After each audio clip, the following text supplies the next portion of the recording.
Hello, I'm Sheriff Bill Brown. Welcome to the Sheriff's Roundup for the first quarter of 2022, coming to you from my office at the Lompoc substation. In this edition of the Roundup, we'll share news from our jails, information about catalytic converter thefts, a recap of a homicide case in Goleta, recent events in Isla Vista, our latest promotions, and we'll end with a farewell to our staff members who recently retired. We begin this episode of the Roundup with some positive news from our custody branch. Sheriff's Office custody staff, along with our WellPath healthcare partners and Santa Barbara County public health personnel, cleared the last remaining cases of COVID from the stubborn outbreak that began on Wednesday, December 8th, 2021. The total number of COVID cases associated with that outbreak is 278. After clearing the outbreak, our custody staff began working on reinstating inmate visitation. On Monday, March 14, in-person visitation resumed at the main jail. Visitors are now allowed to visit with inmates for 30 minutes. Visitors are required to confirm that they have no COVID-19 symptoms, must wear a mask, and respect the social distance of other visitors. Visitors are allowed to remove their masks while using the visitation phones. Visitation schedules can be found at sbsheriff.org under the category of Commands and Divisions, Custody Operations, Visit an Inmate. The Sheriff's Office is pleased to once again offer college courses in our jails as a result of collaborative efforts between our inmate services staff, Santa Barbara City College, and Allen Hancock College. The main jail is offering ServSafe, GED study and personal development classes through Santa Barbara City College to 106 incarcerated students.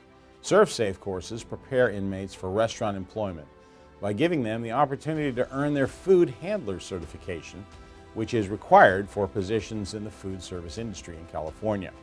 The GED study course consists of 4 core subject areas. The personal development course provides opportunities for students to increase their potential for success by developing leadership competencies, management skills, and shows them how to evaluate and plan their educational programs. The Northern Branch Jail is offering a variety of life skill and career preparation courses. These include sanitation, safety, and equipment, a training course in food preparation, business resume writing and introduction to life and career planning, Introduction to Human Services, a course that introduces the requirements for certification and licensing in a variety of fields and discusses ethical, legal, and cultural sensitivity issues and competencies, and deals with stress, burnout, and proper self-care. Instruction began on March 28, 2022 for 53 incarcerated students and will be the first round of college classes in the new classrooms at the Northern Branch Jail. Quality education is one of the most effective forms of crime prevention. It builds self-esteem, breaks down racial and ethnic barriers, and improves relationships. Thank you to all of our custody staff and our educational institution partners for joining forces to offer our inmates opportunities for growth and success when they return to our communities.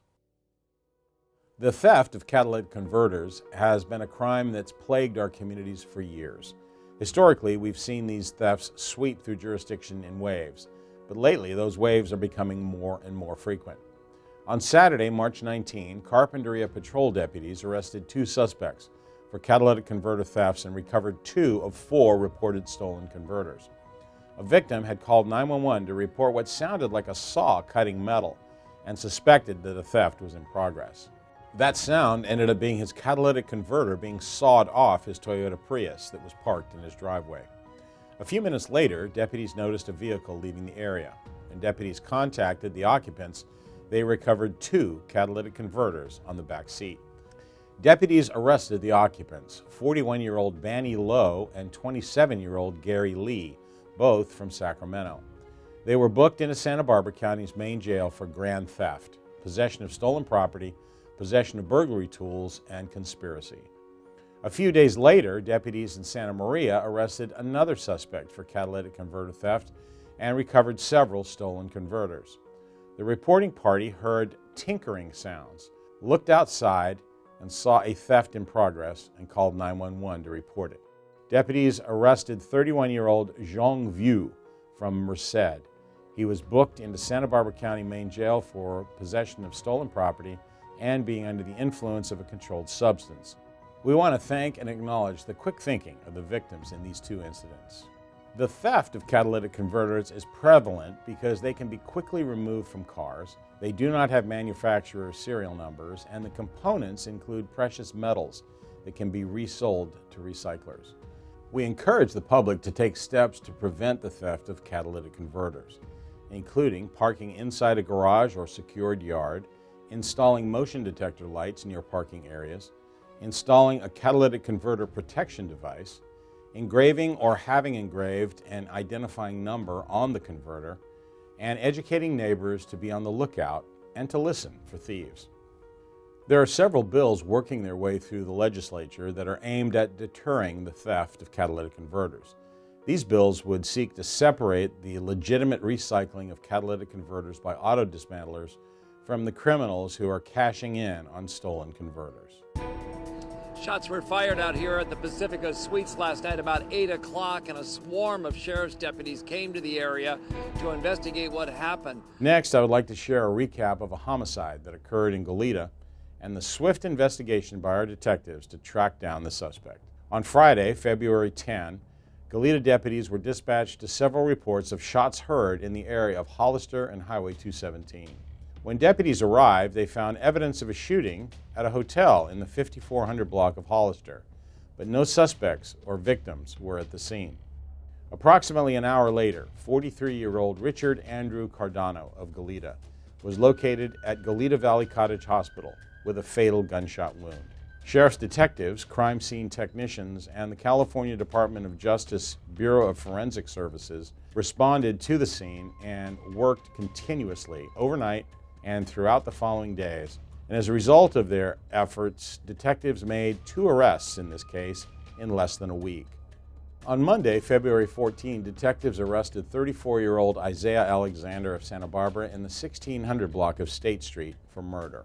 On Wednesday, February 16, 2022, detectives arrested 36-year-old Anthony Torres Lopez Jr.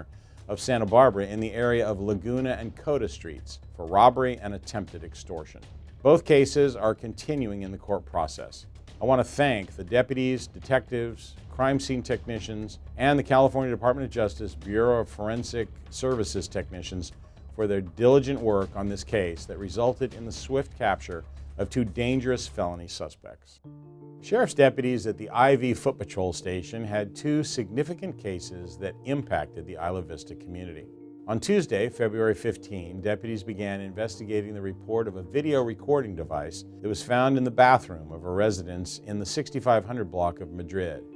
Through their investigation, deputies identified the suspect as 21-year-old Justin Asanobi. Deputies contacted Asanobi at his residence and recovered several surreptitious recording devices that they believe were used to record victims without their knowledge. Asanobi was arrested on February 15th for invasion of privacy by means of an electronic device and eavesdropping. Sheriff's detectives are continuing this important investigation. The second case began on Monday, February the 28th, with several reports of sexual assaults and attempted kidnappings in the Isla Vista area. An indecent exposure was reported and was followed in quick succession by reports of similar incidents on the west side of Isla Vista. Later that evening, near Camino del Sur and Sueño Road, the suspect approached a victim and fondled her while covering her mouth. He then fled in a vehicle. UCSB police received a separate report of a similar sexual assault that occurred in the vicinity of West Campus Family Housing. County Air Support and a Sheriff's Canine unit responded to assist with the search, but they did not locate the suspect. The Sheriff's Office received several reports of possible suspect sightings throughout Isla Vista and responded to the area of each of the calls, but again, the suspect could not be located. On the morning of March 1st, the Sheriff's Office assigned these cases to detectives and fielded numerous calls from community members and persons offering information to help identify the suspect. On Saturday, March 5, detectives arrested 30-year-old Michael Angelo Auclair on Ocean Avenue and A Street in Lompoc. Auclair was arrested without incident and was booked for sexual battery and indecent exposure. On March 30th, he pled to numerous sexual assault charges. He's expected to be sentenced on April 20th. 2022. The Sheriff's Office would like to thank the public and our community partners for their assistance with this troubling case. The Sheriff's Office is thankful for community partners who offered support and services to the residents of Isla Vista, including the UCSB Police Department, UCSB CARE, Standing Together to End Sexual Assault, the District Attorney's Victim Witness Program, UCSB Police Department's CSO Safety Escort Program, and the UCSB Associated Students Safe Transportation Program. In a continued effort to offer support to the Isla Vista community, the Sheriff's Office and UCSB Police Department invited members of the Isla Vista community to a safety and support forum on Wednesday, March 30th at Perfect Park. The gathering of community agencies offered a one-stop shop for residents to discuss areas of community concern, interest, and safety. This forum was a collaborative that provided direct access for Isla Vista residents to engage with those who protect, serve, and care for them, and gave those of us who do the opportunity to hear directly from them. In the first quarter of 2022, the Sheriff's Office welcomed 2 rounds of new employees and celebrated recent promotions. In January, the Sheriff's Office welcomed 3 new employees and congratulated 5 custody employees on their promotions. In an outdoor ceremony at the Sheriff's Office Training Bureau, attended by family, friends, and colleagues, I introduced the newest Sheriff's Office team members: utility worker Raquel Esparza, park ranger Gessa Figueroa, and Accountant 3 Rosario Reyes Garcia. We also congratulated our 5 promotees. David Boslow Jr., David Harmon, and Matthew Sheffield were each promoted to custody sergeant. Christopher Gillespie was promoted to custody lieutenant, and Sean Lammer was promoted to custody commander. Special guest Sheriff Bill Ayub from Ventura County was in attendance, representing Custody Lieutenant Gillespie's father, retired Ventura County Sheriff John Gillespie, who lives out of state and regretted not being able to travel to the ceremony. In March, the Sheriff's Office welcomed 5 more new hires and congratulated 6 recently promoted staff members. We began the ceremony by welcoming 5 new professional staff, including utility worker Isaac Barbosa, storekeeper Cameron Glasgow, computer system specialist Jose Alvarez, administrative office professional Lourdes Cortez, and human resources manager Melissa Macias. Next, we congratulated promotees, including financial office professional senior Margaret Santamaria, sheriff's accountant Danielle Montelongo, and forensic supervisor Michael Ulemeyer. Jeffrey Diornalis was promoted to sheriff's sergeant, Jarrett Morris was promoted to sheriff's lieutenant, and Brad Welch was promoted to sheriff's commander. If you or someone you know is interested in a career in law enforcement, please visit sbsheriff.org for more information on how to join our team. We'll close out this edition of the Roundup with a large farewell montage to the retirees from the Sheriff's Office who took with them over 700 years of experience and service to our communities. Thank you to all of you for your dedicated service. You will all be missed.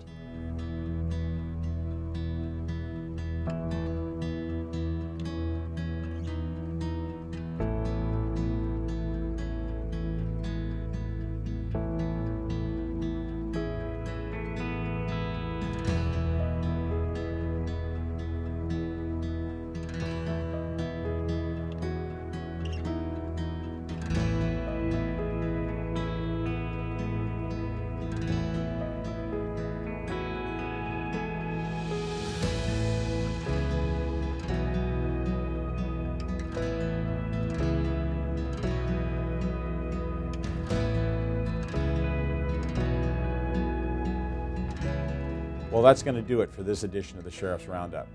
Thanks for watching, and thanks for supporting us as we protect your safety.